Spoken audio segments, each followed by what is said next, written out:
Ladies and gentlemen, there are two words, just two, when whispered not to the world but into the silence of your own being. Reality begins to bend, doors open, coincidences rush in, delays dissolve. What you once called impossible starts calling your name.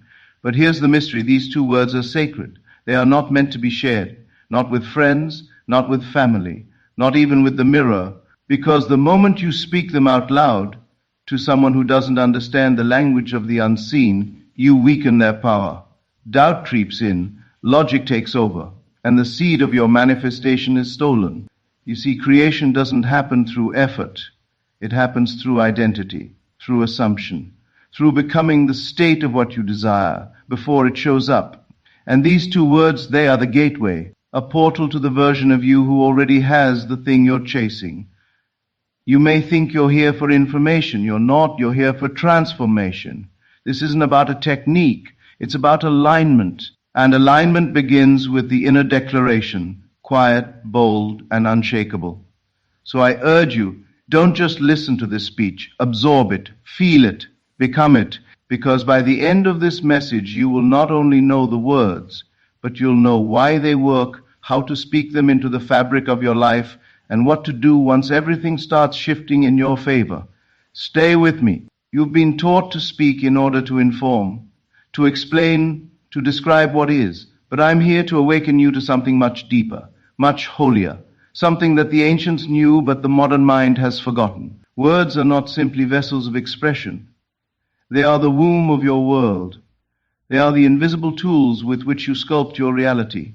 You believe you are speaking words, but in truth they are speaking you into existence. Every sentence you utter, every phrase you repeat, every inner monologue you accept as casual thought, these are not empty vibrations passing through air. These are blueprints sent directly into the heart of creation. You may not see the effects instantly, but make no mistake, every word spoken in belief returns to you, not as echo, but as form, as people, as opportunity, as resistance, or as release. That is why it's not what you ask for that shapes your life. It's what you declare, what you inwardly accept as real. Now, listen very carefully, because this is where it all begins to shift. When I say declare, I do not mean with fanfare or performance. I mean a quiet knowing, a still, sacred inner voice that whispers reality into place, not because it wants to, but because it already sees it as done. The great tragedy is that most people speak their circumstances instead of their creation. They say, I am broke, I am tired, nothing ever works for me, no one listens. They think they're describing life, but they're prescribing it. These are not reflections, these are commands, orders to the unseen forces that obey only one master, belief clothed in word. Let that settle in your soul for a moment. You are always using this creative force. The only question is whether you are using it consciously or letting it use you unconsciously. The language of creation is not about complexity. It is not about eloquence or beauty or vocabulary. The language of creation is identity. The moment you say I am, you are invoking the most powerful phrase in the universe. You are defining the unseen substance of your being. I am is not followed by facts. It is followed by fate. Say it with fear, and fear follows. Say it with confidence, and the world reshapes itself to match. Say it with love, and love floods in. And yet most of us say I am and follow it with lack, with limitation, with disbelief. Not because we want to, because we were taught to. We were trained to be humble in all the wrong places. We were taught that boldness in speech is arrogance. But what we call arrogance, creation calls clarity. The universe does not care how loud you speak. It only listens to how certain you are. Let me give you an example. If a man stands in front of a mirror and says, I am successful, but his heart whispers, I am not, which one do you think will shape his life? The whisper. Every time. Because it is not the volume of your voice that creates. It is the intensity of your inner consent. This is why I say it's not enough to affirm.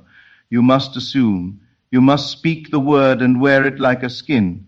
Live in it as though it were already true. You must think from the end, not toward it. Speak not as someone who desires, but as one who has already received. This is where most fail. They say, I am wealthy, and then look at their bank account for evidence. They say, I am loved, and wait for a text to prove it.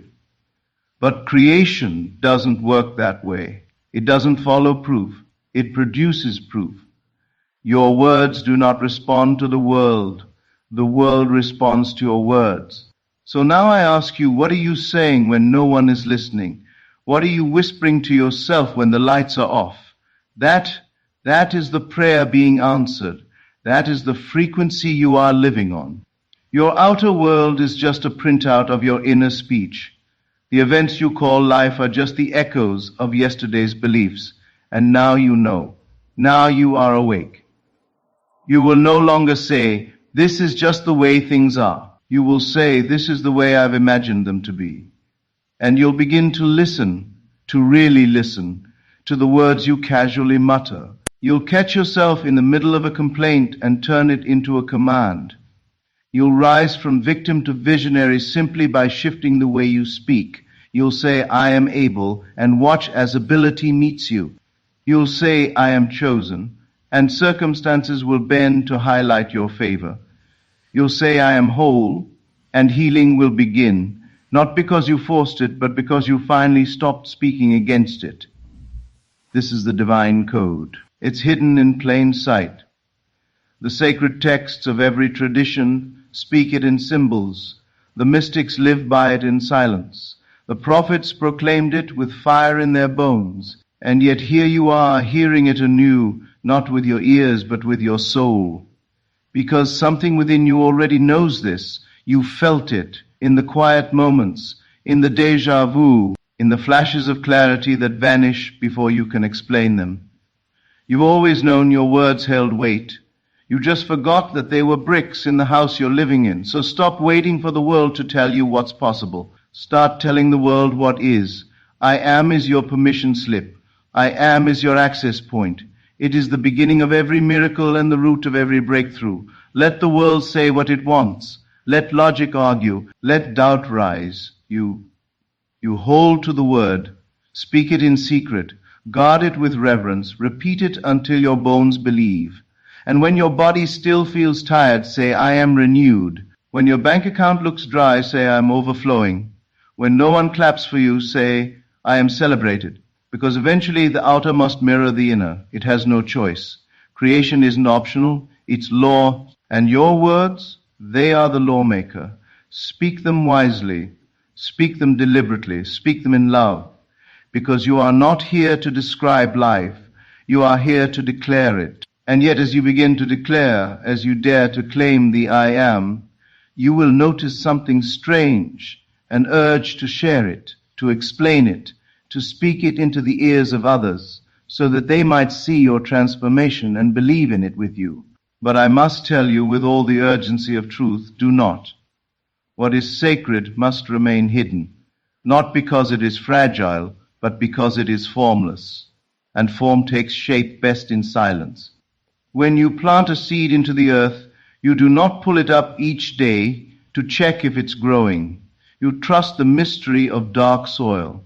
You let the unseen do its perfect work. Likewise, when you speak your creative word, when you say I am and attach it to the reality you choose to live in, you must seal it inside yourself like a sacred vow.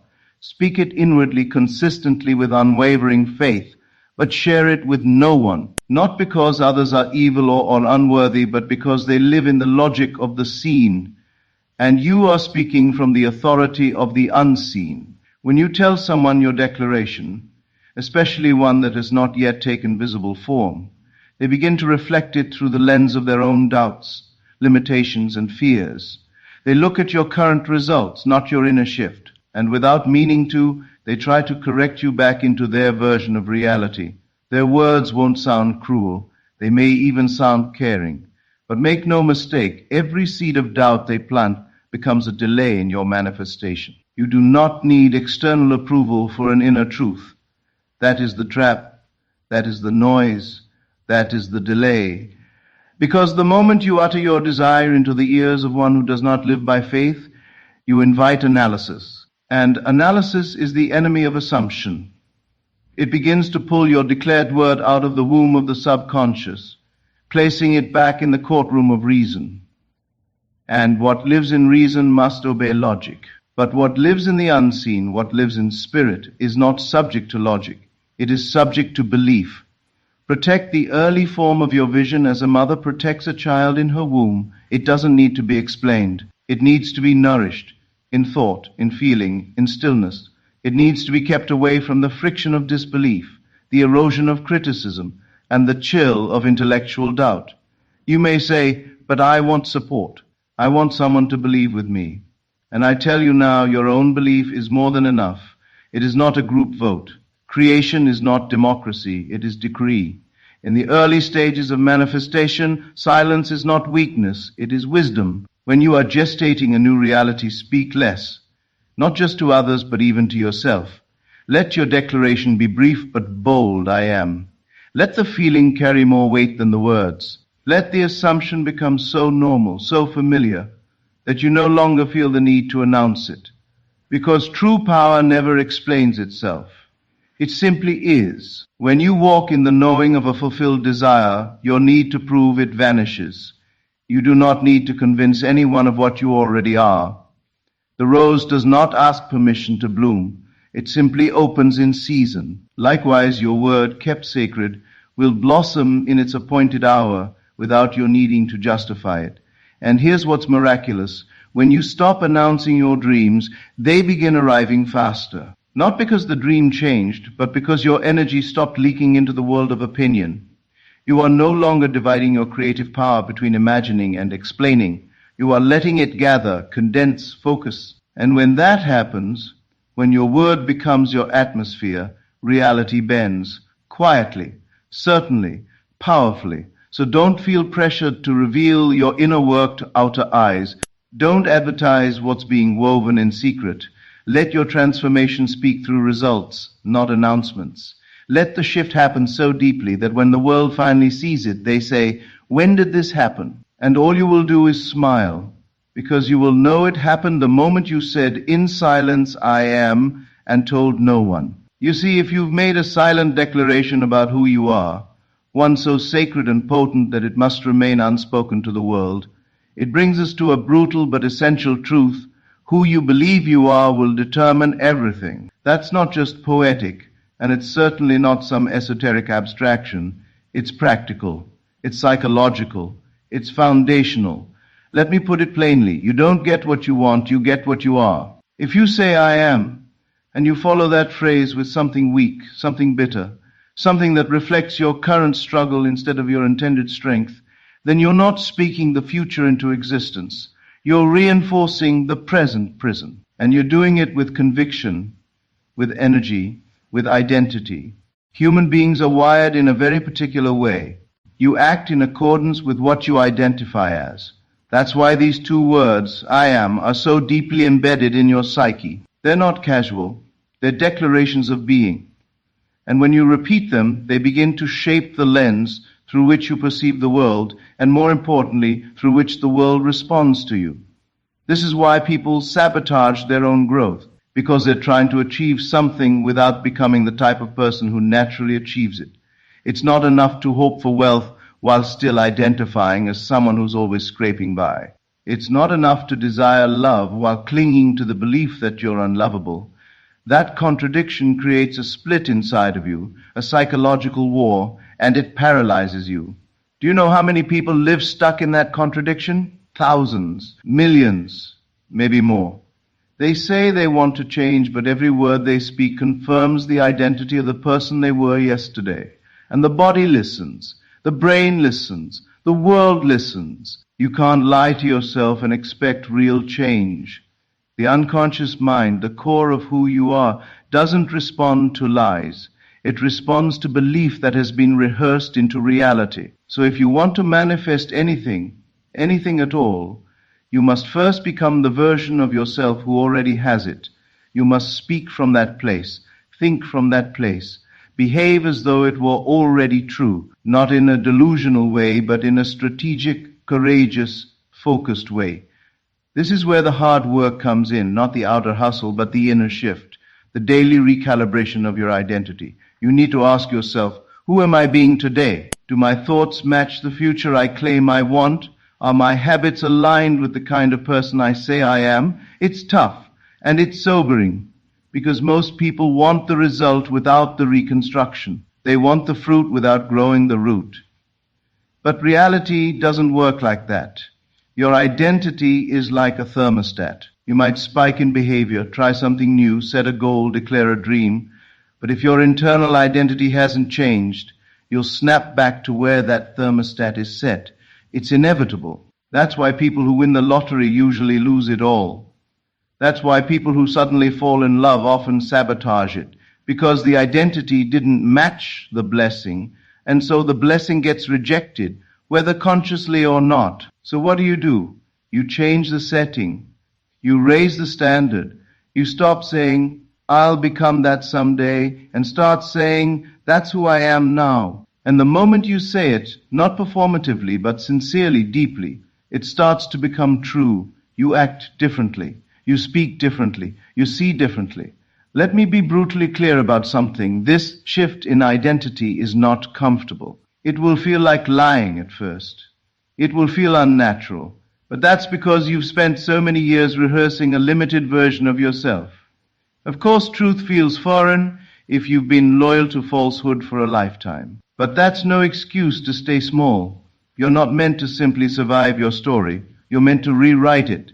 And that starts with the two words that define your character arc before the world ever sees the ending, I am. Not I wish, not I might, not I hope, but I am.